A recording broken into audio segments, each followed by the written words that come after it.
Alors, ça risque de vous intéresser si vous êtes un client régulier de Tim Hortons parce que ils ont envoyé des courriels. Si vous êtes un régulier, vous risquez d'avoir donné votre courriel. Souvent, c'est pour juste se rattacher à leur Wi-Fi, leur Wi-Fi, pour pouvoir communiquer ou pouvoir lire votre téléphone. Et donc, ils avaient une liste de courriels et ils ont envoyé par erreur un courriel disant que la personne qui recevait ça gagnait un bateau de 64 000 $. Un long bateau moderne, tout équipé. Et sauf que il y a personne dans le gang. Ben, il y en a peut-être un qui a gagné sur les 500 000. Et un recours collectif a été présenté. Il a été accepté. On en parle avec le constitutionnaliste Frédéric Bérard. Salut Frédéric. Salut mon ami. Alors, d'abord, c'est quoi exactement le recours, là? Ben, faut savoir, hein, un recours collectif qu'on appelle une action collective, maintenant, ça veut dire quoi? Ça veut dire qu'il y a plusieurs demandeurs, hein, plusieurs victimes, si tu veux, on est au civil, on n'est pas au criminel, évidemment, plusieurs victimes d'un geste, d'un comportement, d'une autre personne, une personne morale, une personne individuelle, peu importe, personne privée, et on considère qu'il y a un dénominateur commun parmi toutes ces personnes-là, parmi toutes les demanderesses. Par exemple, moi, j'ai reçu ce courriel-là me disant « C'est beau, t'as gagné un bateau de... » Puis c'est pas très drôle. C'est pas n'importe quel bateau, c'est un Tracker Targa 18 WT 2024, 64 000 $. Je connais rien à ça, mais... moi non plus, mais j'ai retenu, là, 64 000 $. Oui, c'est ce que j'allais dire. J'imagine que tout le monde est allé le googler pour savoir qu'il était plus riche de 64 000 $. Donc, ce que le juge a fait, c'est que dans une action collective, il y a plusieurs étapes. La première est celle de l'autorisation. J'autorise donc, moi, Cour supérieure, à ce que ce dossier-là puisse aller de l'avant comme tel, qu'il y ait un procès en bonne et due forme. Donc, c'est la première étape. Il n'y a rien de gagné, mais en lisant la décision du juge qui autorise donc l'action, il y a quand même des indices en disant, ben, ces personnes-là, il y en a qui ont commencé à fêter, qui ont visé leurs proches, leurs amis, en disant, ben voilà, se croyaient donc tous plus riches de 64 000 $ d'une manière ou de l'autre. Il y a donc nécessairement un dommage qui a été subi par ça. Et il y a aussi possiblement une faute. Et la faute, c'est quoi? Ben, c'est qu'on envoie un courriel à tort en disant à Denis Lévesque, bravo, t'as gagné, sachant évidemment que c'est pas le cas. Donc, n'empêche que 64 000 $, c'est énorme, mais les premiers avocats, avant que ce soit accepté comme recours collectif, qui se sont manifestés, réclamaient de Tim Hortons. Il y a des gens individuellement qui ont engagé des avocats. Ils réclamaient un bateau de 64 000 $. C'est pas les 500 000 personnes qui vont avoir un bateau, ça tient pas debout, ça. Ben, en fait, tout dépendra de ce qu'ils demanderont essentiellement. Est-ce que on vise le bateau plus des dommages? Moi, c'est ce que j'ai compris. Et là, Tim Hortons... on fait faillite. Rendu là... Non, mais plus que ça. J'ai vu qu'ils ont déjà fait face à un recours collectif un peu similaire, mais c'était pas les mêmes prix. Je sais pas ce qui était en jeu, mais ils disaient qu'ils avaient donné 50 $ à tout le monde. Oui, mais ça dépend évidemment de quoi il est question. Puis il faut pas oublier aussi qu'il y a des dommages punitifs qui s'ajoutent à ça.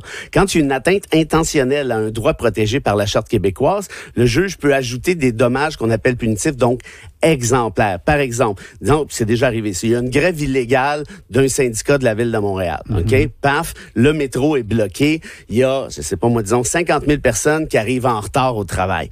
C'est quoi le dommage réel? Bon, j'ai payé mon billet de métro, ça coûte combien? Je sais pas, 4-5 $, mettons 3 $, peu importe. Et après ça, ben là, il faut trouver une espèce de dénominateur commun pour les dommages de tout le monde, ce qui est pas nécessairement évident. Donc, souvent, ce que la Cour décide de faire, c'est, OK, vous allez rembourser les billets de métro pour tous et chacun.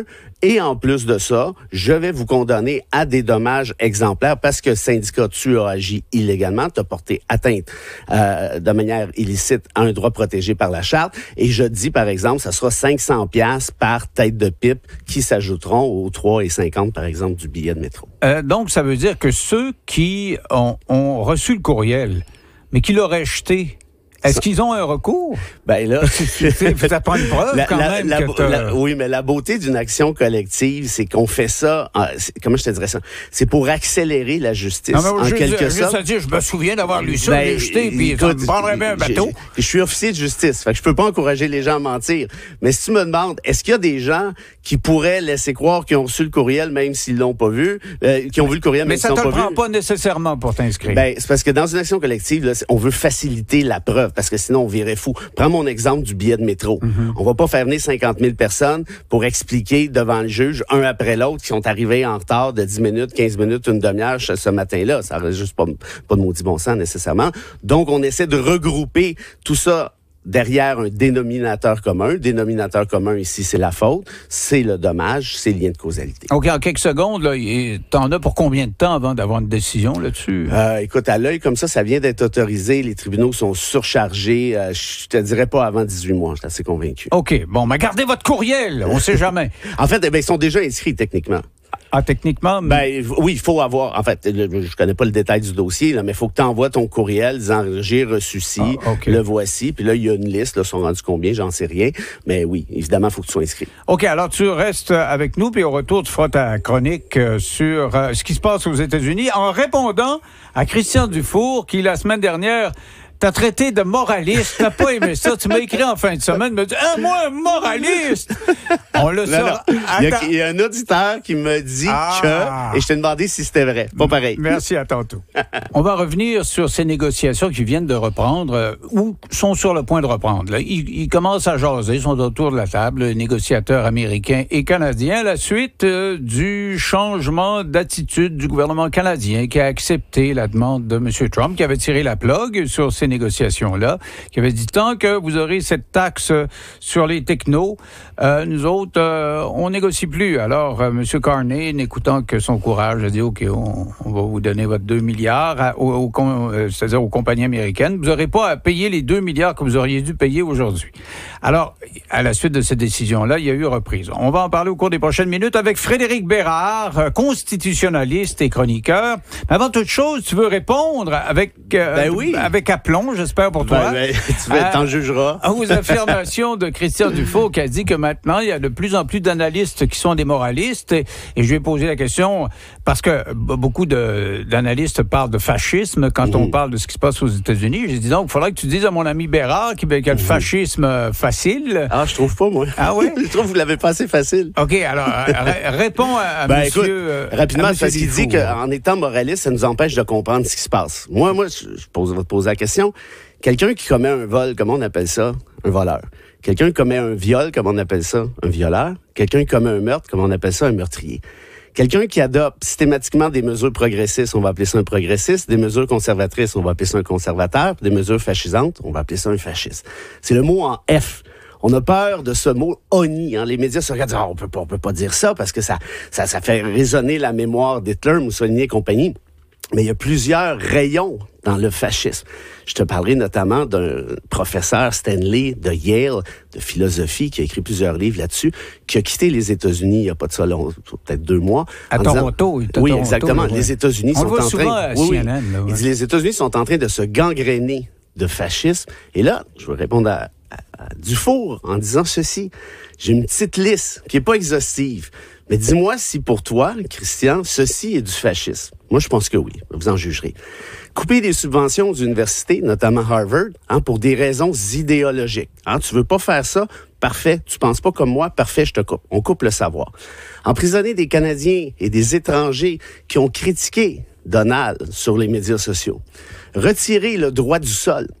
Le droit d'un enfant qui est né aux États-Unis d'être citoyen américain, même si c'est protégé très, très clairement par le droit constitutionnel américain. Arrêter des Autochtones qui, ils n'ont pas leur papier. Mais c'est parce que ce sont des Autochtones, ils étaient là avant toi. Ils savaient pas votre papier, madame, qu'est-ce que vous voulez? Attaquer sans cesse les minorités, bannir les transsexuels des forces armées, congédier toutes les femmes qui étaient des hautes gradés, si tu veux, dans l'armée américaine. Effacer tous les mots jugés compromettants de sites web, comme par exemple le mot minorité, le mot femme. On a effacé l'histoire des Noirs au grand complet. Est-ce que c'est fasciste ou conservateur? Bon, mais effacer l'histoire... À l'époque, il y a 100 ans, les femmes n'étaient pas nulle part, puis les trans non plus. Donc, il ne peut pas avoir de politique fasciste, mussolinienne, là, mettons. Là. Ouais, mais quand tu t'attaques aux droits, puis là, c'est des droits constitutionnels, là, c'est des droits des minorités, là, qu'on se comprend bien. Là. C'est pas juste un caprice. Tu t'attaques à un droit qui est fondamental, qui est protégé par la Constitution. Effacer l'histoire, ça c'est fasciste sur un moyen temps. Effacer l'histoire des Noirs, des sites web américains. On a effacé des photos d'un bombardier Bombardier gay, G-A-Y. Ah, ben là, on veut pas de bombardier gay dans l'armée américaine, fait qu'on va effacer les photos. Mais t'imagines-tu? Faire disparaître des photos.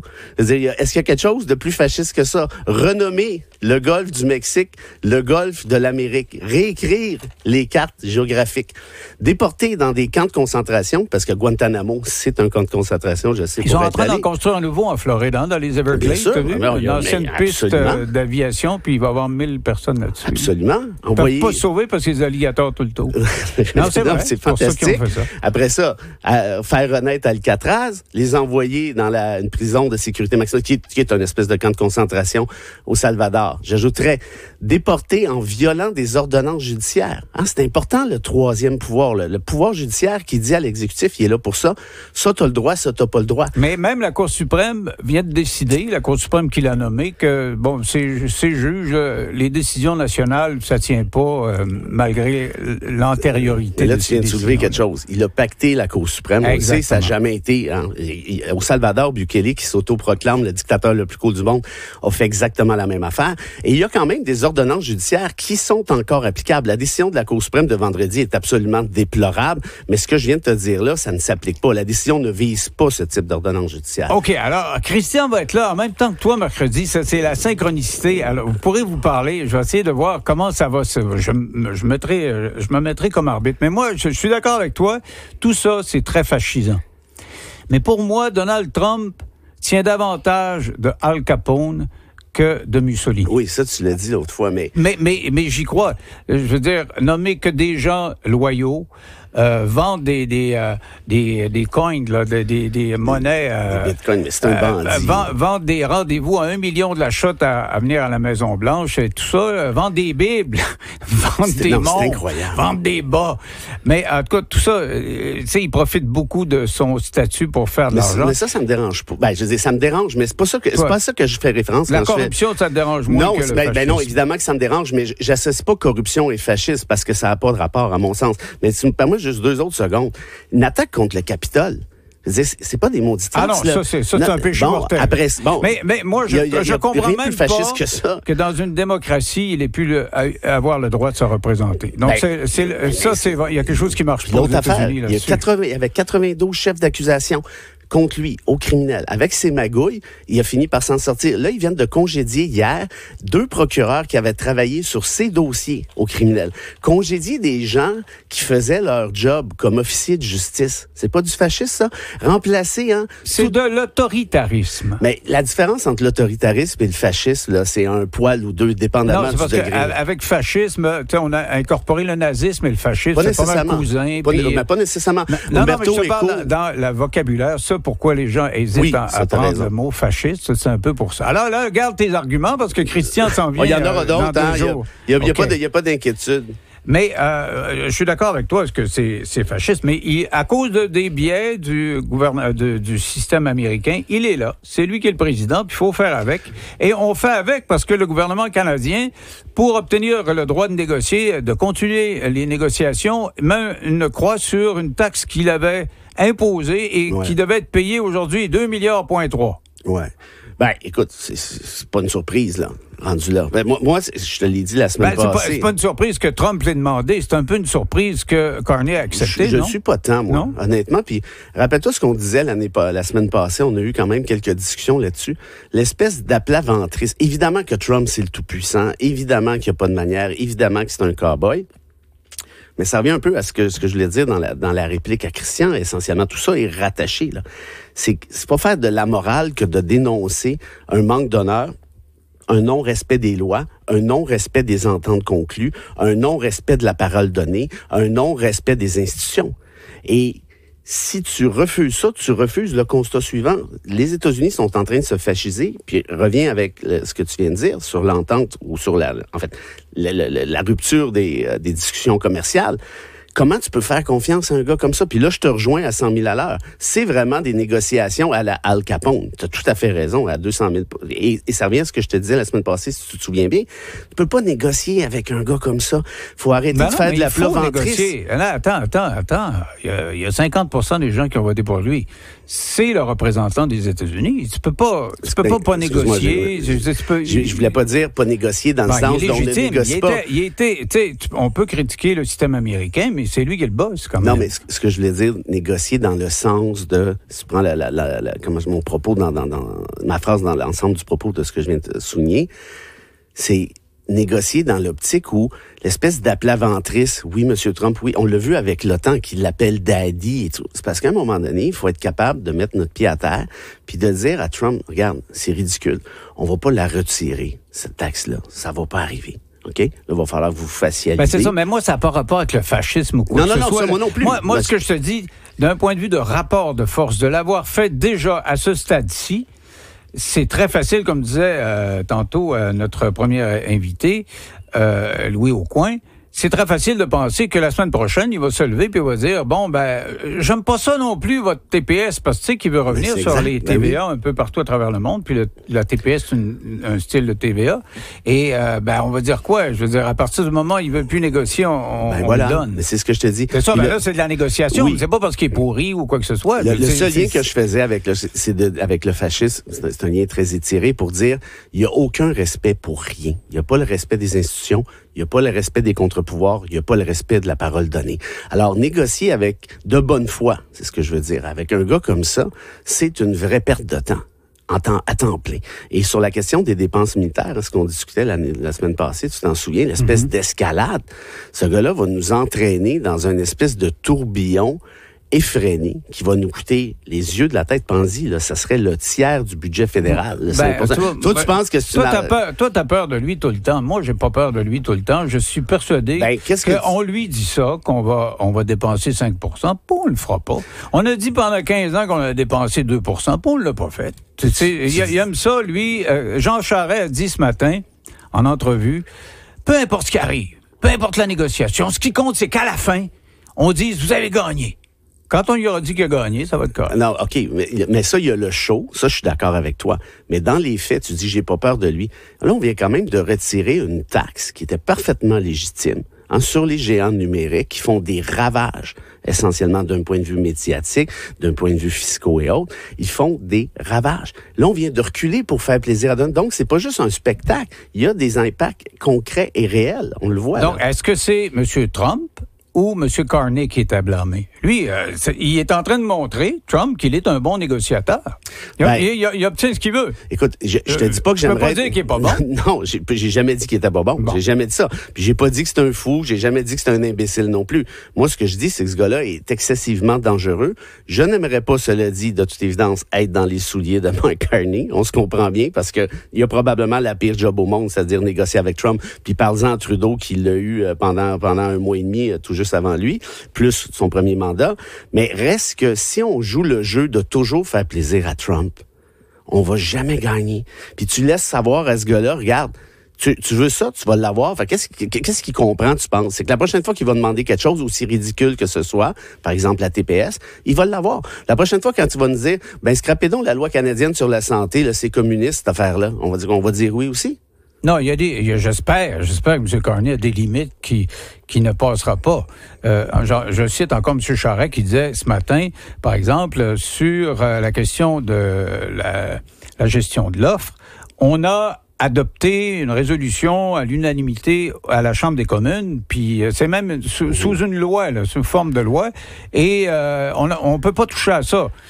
Toi, tu penses que si Trump le demande, on va toucher à ça? Regarde, juste la question sur la taxe sur le numérique, ça a été adopté par loi, cette affaire-là. Ils vont abroger la loi. Champagne l'a admis ce matin. En septembre, quand il y aura la reprise des travaux, on va abroger la loi. Alors Trump, puis là, c'est le même, puis là, j'en ai même pas parlé dans ma description tout à l'heure, c'est le gars qui nous a écœuré à peu près 2 mois de suite, sinon 3, sur le 51e État. Puis on va aller chercher votre eau. Puis inquiétez-vous pas, vous allez... Puis si vous devenez 51e État, comment il appelle ça, son dôme doré, là, le Gugus Keten, ça va être gratis. Mais sinon, c'est 61 milliards. 2 jours après, t'es rendu à 80. Donc, en d'autres termes, est-ce qu'on va jouer au fou comme ça pendant 3 ans, 3 quarts? Moi, je te dirais qu'il faut que tu fasses comprendre à ce gars-là, regarde, ça suffit, ça va pas arriver. C'est pas vous le boss au Canada. Le Canada est souverain, comme Carney l'avait fait comprendre de manière très diplomate. On a vu le côté british de Carney, si tu te souviens, quand il l'a rencontré au Bureau Ovale la première fois. Mais là, faut que ça continue, cette affaire-là. Parce que c'est pas parce que tu l'as persuadé une journée que le lendemain, Trump est convaincu encore. Puis je le répète, Carney a le pire job actuellement. Ça, je le conçois. Là, sa job, c'est de vendre ça. Là. Il faut qu'ils vendent ça au Canada. Moi, je suis très sceptique qu'ils nous disent, s'ils commencent ces négociations comme ça, là, parce que, tu sais, les dates butoirs, là, une semaine, 2 semaines, ça marche jamais. Là. Et à cause d'une factice date butoir comme ça, ils donnent 2 milliards aux compagnies américaines parce que le président n'est pas content. Je ne sais pas vers où on s'en va. C'est à lui. Il faut qu'ils nous vendent ça. Il faut que M. Champagne vende ça aux Québécois. Ils ont de la job à faire. Merci beaucoup, Frédéric. Tu es là mercredi. Mercredi. Puis, avec plaisir. Tu seras là avec Christian Dufour. Avec nos cases de hockey. Et restez là au retour. On va parler de la Ville de Québec qui oblige désormais les musiciens de rue à chanter en français dans les endroits courus du Vieux-Québec. Qu'est-ce que vous pensez de cette décision-là? Parce qu'on a eu une discussion ici. Je ne sais pas ce que tu en penses, toi, là-dessus, Frédéric, mais il y a des gens qui disent... Quand on va en Espagne, on veut entendre des gens chanter espagnol ou au Portugal chanter du fado. On veut que le gars qui a sa guitare là, dans l'espace public, il nous montre qu'on est vraiment dans le pays qu'on est en train de visiter. Là, à Québec, dans le Vieux, si on chante en anglais, on donne la mauvaise impression parce qu'on est au Québec, la capitale, même Québec, la capitale francophone du Québec, a l'air anglaise. Ben oui, non, c'est vrai. Es-tu d'accord? Es-tu d'accord qu'on impose aux chanteurs de pas chanter en anglais? Je comprends le réflexe. Le problème, c'est l'interdiction. Puis à trop interdire, parfois, on finit par achaler le monde, puis on finit par créer l'effet contraire. Alors, vous pouvez me dire ce que vous pensez de ça au 98985. Également, nous appeler au 514-790-9850. Et puis, on va aller à la pause et on va parler avec un musicien qui sera obligé désormais de chanter qu'en français dans le Vieux-Québec, dans 3 minutes.